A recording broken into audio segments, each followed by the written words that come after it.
Bonjour Monseigneur. Alors nous sommes depuis 2 jours à La Rochelle au congrès Mission qui a lieu cette année en simultané dans différentes villes de France. Est-ce que vous pouvez nous dire en 2 mots, vraiment brièvement, ce qu'est le congrès Mission et pourquoi vous avez souhaité y participer cette année? Alors le congrès Mission, c'est un congrès qui a été lancé par l'association Annuncio, dont l'ADN c'est d'aller évangéliser dans la rue. Et donc ils se sont dit qu'il fallait rassembler toutes les initiatives missionnaires, parce qu'il y en avait des très variées, et pour toutes les styles, pour toutes les sensibilités. Et donc ils ont lancé ça il y a quelques années, et là pour la première fois c'était décentralisé, donc il y en a dans 9 villes de France. Et donc l'idée c'est de rassembler tous ceux qui ont des initiatives un peu innovantes, ou des choses à partager avec d'autres parce qu'ils trouvent qu'elles sont belles et que c'est bien que d'autres les connaissent, pour que ça se transmette, parce que dès qu'on fait du bien, on a intérêt à montrer aux autres comment, donner un peu des idées. Et pourquoi vous avez souhaité y participer, vous, cette année encore? Eh bien parce que justement, je trouve que c'est très tonifiant, c'est très beau de sortir un petit peu de notre précaré aussi. Il y a plein d'initiatives et plein de belles choses qui vivent dans notre diocèse, mais je trouve que c'est toujours intéressant d'aller voir ailleurs, d'aller rencontrer d'autres belles idées, belles initiatives, belles personnes. Et puis il y a aussi un côté très joyeux dans la célébration, dans la rencontre, et au fond on a là un petit peu tous les gens qui ont une ardeur missionnaire qui se retrouvent, donc c'est très stimulant.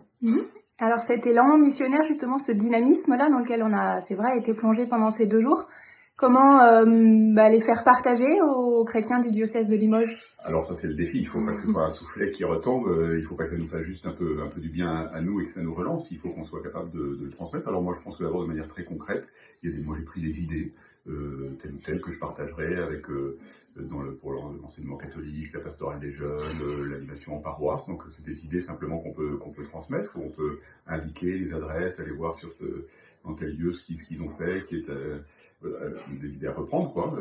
Et puis ensuite, au fond, tout ce qui nous transforme pour devenir davantage disciples missionnaires, normalement, c'est contagieux. Donc il faut que nous, on soit contagieux et qu'on on stimule le zèle missionnaire chez nous. Donc en fait, cette année, dans notre diocèse, quelques-uns sont venus au congrès Mission de La Rochelle, quelques-uns sont allés au congrès Mission de Orléans et quelques autres au congrès Mission de Toulouse, et puis il y en a peut-être d'autres qui sont allés ailleurs, je ne sais pas.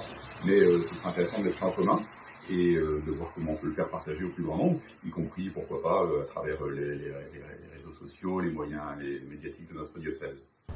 Bonjour à tous, donc actuellement devant la cathédrale d'Orléans, je suis avec le Père Gilles Rousselet. Bonjour Père Gilles. Bonjour Jean-Marcelin et bonjour à tous. Alors vous êtes présent donc au congrès Mission à Orléans, pourquoi être venu? Alors je suis venu, d'abord vous savez peut-être, mais je viens de quitter le diocèse d'Orléans où j'ai servi pendant 8 ans et je suis maintenant dans ce magnifique diocèse de Limoges, plus spécialement dans la Creuse. Et donc je suis venu au congrès Mission à Orléans, d'abord à cause du congrès Mission, c'est la 3e fois que je participe au congrès Mission et c'est vraiment une expérience absolument extraordinaire. Je suis venu à Orléans parce que aussi j'ai participé à un atelier ici qui a été proposé.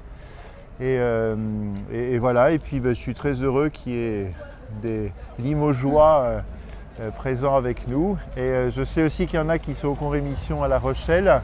À Toulouse, on va avoir plein de choses à mettre en commun. Et là, vous parlez des ateliers, de ce que vous avez vécu. Qu'est-ce que vous retenez dans les initiatives missionnaires? Est-ce qu'il y en a une ou deux que vous pouvez nous donner? Évidemment, j'ai participé à 3 ateliers. Un sur le combat spirituel, un autre atelier sur évangéliser avec puissance. C'est avec cette initiative qui s'appelle l'école Saint-André, l'école d'évangélisation Saint-André.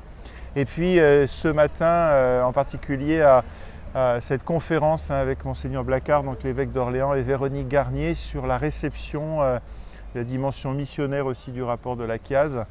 Voilà, vraiment ça ouvre des perspectives, hein. C'est pas seulement des choses qui descendent d'en haut, mais des situations, des paroisses ordinaires, des gens ordinaires qui vraiment ont compris, on peut dire, l'élan du Concile Vatican II.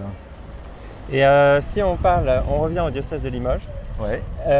Comment, d'après vous, on peut développer l'annonce du Christ? Alors,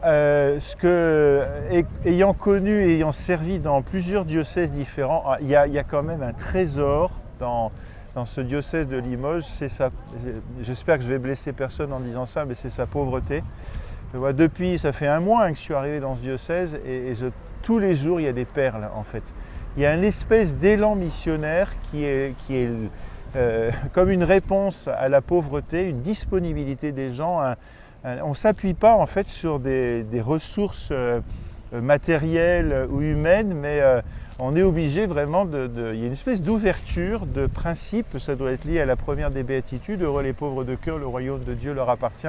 Et pour moi, j'ai un peu choisi quand même de venir dans ce diocèse. Et je pense que là, on a une richesse assez extraordinaire qui est liée précisément à la pauvreté de ce diocèse. Et donc, je n'ai pas d'inquiétude. En fait, il s'agit, on ne peut pas tout faire, mais en s'appuyant avec les personnes qui ont vraiment envie de faire quelque chose, et ça va faire, moi j'aime bien cette expression du charbon embrasé en fait. C'est-à-dire, pour allumer un barbecue, il faut un petit charbon, vous savez, comme le charbon qu'on utilise pour la liturgie, on le fait bien chauffer, on le met là au cœur du charbon et ça va s'enflammer. En fait, si on souffle bien, petit à petit, ça va s'enflammer. Voilà.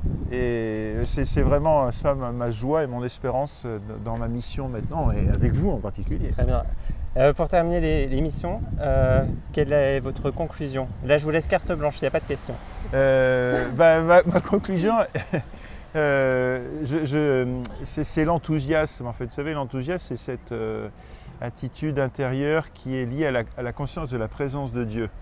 J'ai entendu quelqu'un dire un jour la Vierge Marie aime beaucoup les régions désertiques parce qu'elle a vraiment cette expérience de ce que son fils peut apporter dans ces régions-là.